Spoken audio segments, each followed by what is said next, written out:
Good evening mga idol. Ito naman si Idol Vlog. Yan nga mga idol. Stop over tayo ngayon dito sa Pagbilog, Quezon mga idol. So ito, kain muna tayo. So tapos lang kumain. And nga, pahinga konti. So hindi naman ganun kabilis yung takbuhan natin ngayon mga idol. Kasi yun, papahinga rin tayo. So hopefully makarating tayo ng ligtas bukas. So target na bukas mga past 12 siguro ng tanghali. Yun, makakarating kami dun sa Castilla, Sorsogon, sa province namin. So yun nga mga idol, funeral ng aking lolo.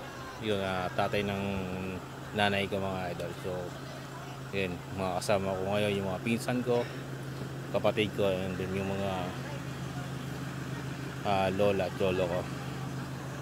So yung mga idol, yun sila ngayon, pahinga ng konti kasi kakatapos lang kumain. So ayan, medyo masikip lang kami dyan sa service kasi sa sobrang dami namin, kailangan talaga umuwi ng ganitong araw na to. So muli,